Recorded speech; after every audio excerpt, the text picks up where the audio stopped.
రాష్ట్రంలోనే అతి పొడుగైన 193 కిలోమీటర్ల తీరం విస్తృత చిక్కోలు జిల్లాలో ఎట్టకేలకు పోర్టు నిర్మాణానికి గత ప్రభుత్వం శంకుస్థాపన చేసి నిర్మాణం కూడాను శరవేగంగా చేపట్టింది. మూలపేట గ్రీన్ పోర్టు నామకరణం చేసి పోర్టు పనులను పూర్తి చేయడానికి వారు చేసినటువంటి ప్రయత్నంలో భాగంగా మనం చూస్తున్నాం. ఈ నిర్మాణం అంతా కూడాను 8 నెలల వ్యవధిలోనే పూర్తి చేశారు. ఇక్కడ డ్రెడ్జింగ్ నిర్వహించడానికి అవసరమైన సామగ్రి అంతా కూడా తేవడం జరిగింది. పోర్టు పనులు శరవేగంగా జరుగుతున్న ఈ తరుణంలో 2024 సార్వత్రిక ఎన్నికల్లో వైసీపీ ప్రభుత్వం గెలుస్తుంది.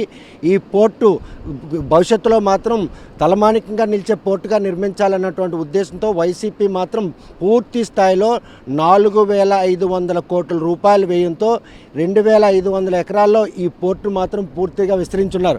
8 నెలల వ్యవధిలో ఇంతలా పోర్టు నిర్మాణం పూర్తయిన ఈ క్రమంలో కూటమి ప్రభుత్వం వచ్చిన తర్వాత ఈరోజు పోర్టు పనులన్నీ కూడా ఎక్కడ వేసిన గొంగలు అక్కడలాగే ఉండిపోయినాయి. మేనేజ్మెంట్ కూడా పూర్తిగా ఇక్కడ నిర్వహణ అంతా కూడాను వదిలేసి వాళ్ళు అంటే యూటర్న్ తీసుకునే పరిస్థితి ఉంది. ఇంత ప్రతిష్టాత్మకంగా గత ప్రభుత్వం చేపట్టినటువంటి ఈ పోర్టు నిర్మాణంలో టెక్కల నియోజకవర్గం సంబంధించినటువంటి అప్పటి శాసనసభ్యులు ఇప్పుడు మంత్రిగా ఉన్నటువంటి అచ్చెన్నాయుడిని ఏమాత్రం కూడా కన్సల్ట్ లేకుండా ఈ పోర్టు నిర్మాణాన్ని చేపట్టారు. ఈ పోర్టు నిర్మాణంలో లోపభూయిష్టంగా ఉంది. గతంలో తెలుగుదేశం పార్టీ హయాంలో మాత్రం భావనపాడు దగ్గర ఈ పోర్టు నిర్మాణం చేపట్టాలని చెప్పేసి అప్పుడు ప్రపోజల్ కూడా చేశారు. కాకపోతే వైసీపీ ప్రభుత్వం వచ్చిన తర్వాత అక్కడ పోర్టు నిర్మాణానికి అనువైంది కాదని చెప్పి ఈరోజు మూలపేట వద్దకు ఈ పోర్టు నిర్మాణాన్ని తరలించి ఈరోజు నిర్మాణ పనులు చేపడుతున్నారు. చూస్తే కనుక ఈ తీరంలో పోర్టు నిర్మాణ పనులు ఎంత చకచకా జరుగుతున్నాయని మనకు స్పష్టంగా కనిపిస్తుంది. అటు చూస్తే ఆ యంత్రాలన్నీ కూడాను సుమారు 2 కిలోమీటర్ల సముద్రం లోపలికి మొత్తం రాళ్లతో రహదారిని కూడా నిర్మించారు. అక్కడ బోట్లు లంగర వేసుకోవడానికి పెద్ద పెద్ద పడవలు లంగర వేసుకోవడానికి సౌలభ్యంగా ఉన్నటువంటి ఒక పోర్టు నిర్మాణం మనకు స్పష్టంగా కనిపిస్తుంది.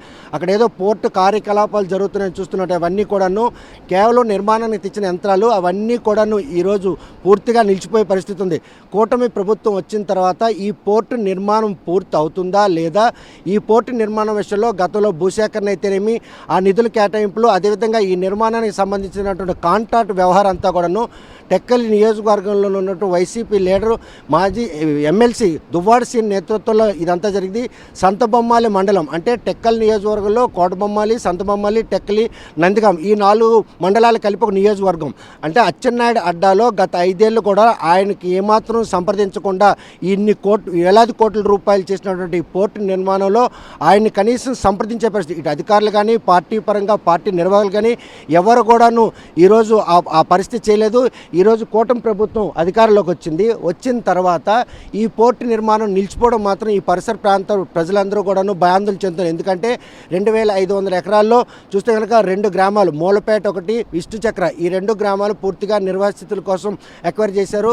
సుమారు 512 కుటుంబాలు ఉన్నటువంటి ఈ 2 గ్రామాల ప్రజలకు కూడా నౌపాడు సమీపంలో పునరావాస కాలనీ కూడా ఎక్వైర్ చేయడం జరిగింది. కాకపోతే ఆ కాలనీలో మాత్రం తాగునీటి సౌకర్యం లేదని చెప్పి నిపుణులు చెప్పడంతో వంశధారకు సంబంధించిన తాగునీటి జల ఏదైతే ఉద్యానం పంపించినటువంటి పైప్ లైన్ ఉందో 70 కోట్ల రూపాయలు విలువ ఎస్టిమేషన్ చేసి ఆ కాలనీకి తాగునీరు అందించడానికి కూడాను ఒక నిర్ణయం తీసుకొని ప్రపోజల్ కూడా పెట్టారు. ఆ పనులు కూడా చకచక.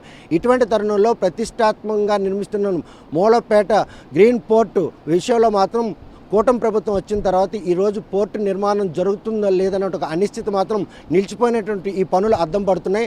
ఇంత ప్రతిష్టాత్మకంగా తీసుకున్నప్పుడు కూడా అప్పట్లో టెక్కల్ నియోజకవర్గం ఎమ్మెల్యేగా ఉన్నటువంటి అచ్చెన్నాయుడిని కనీసం సంప్రదించకుండా ఈ పోర్టు ఏకపక్షంగా అంటే ఏదో పార్టీ నిర్మిస్తున్నటువంటి పోకడకు పోయారు. కన్స్ట్రక్షన్ చేస్తున్నటువంటి ఎవరైతే ఉద్యోగస్తులు కానీ ఏదైతే కాంట్రాక్ట్ వీరెవరూ కూడాను అచ్చెన్నాయుడిని కనీసం సంప్రదించలేదు. ఈరోజు కూటమి ప్రభుత్వం వచ్చిన తర్వాత ఈ పనులు నిలుపుదల చేయడం వెనక ప్రభుత్వం చేసినటువంటి తప్పిదాలే వీటికి శాపంగా మారాయా, లేకపోతే అచ్చెన్నాయుడిని సంప్రదించి మళ్ళీ ఈ పోర్టు పనులు మళ్ళీ ప్రారంభించే పరిస్థితి ఏమైనా కనిపిస్తుందని చెప్పేసి ఆశపడుతున్నారు. ఏదైతే నిర్వాసితులకు సంబంధించిన ఎక్వైర్ ఉందో అందులో కూడాను పరిహారం ఇప్పటికి కూడా చెల్లించకపోవడంతో ఈ 2 గ్రామాల ప్రజలు కూడా ఇప్పటివరకు గ్రామాలు ఖాళీ చేసే పరిస్థితి లేదు.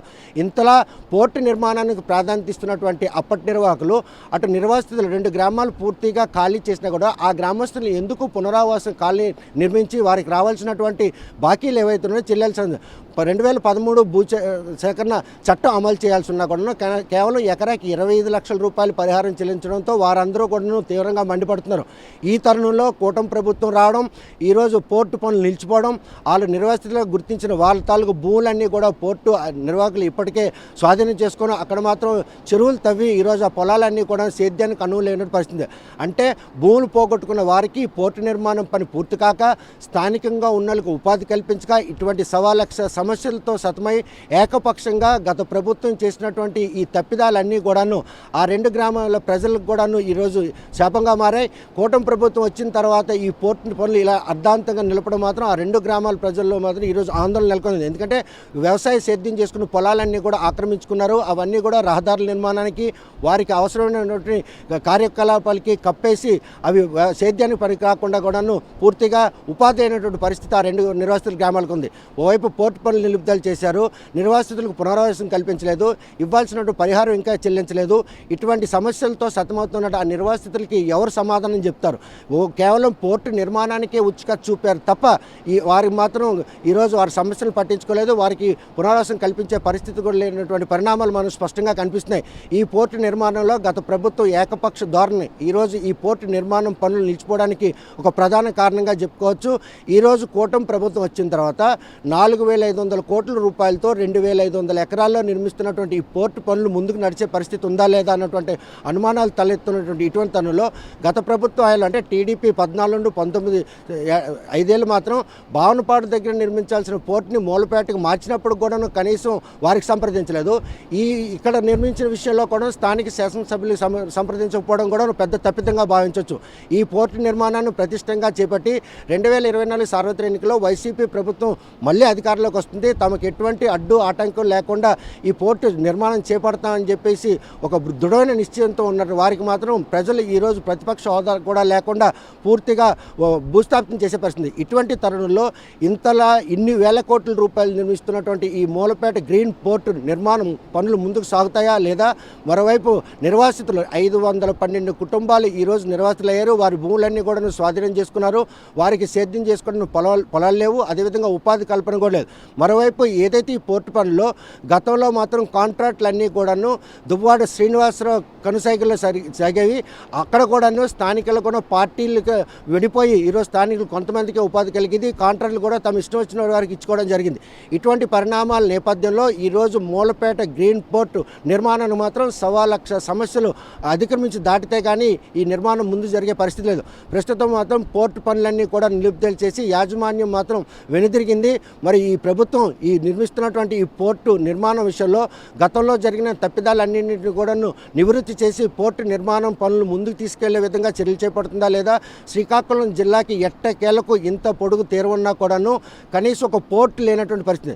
గతంలో చూస్తే కనుక పోర్టు కళింగపట్నం ఉండేది, అది కూడా ఈరోజు పూర్తిగా కనుమరుగైపోయి కేవలం చరిత్ర పుట్టుల్లో నిలిచిందే తప్ప అక్కడ పోర్టు లేకుండా పోయింది.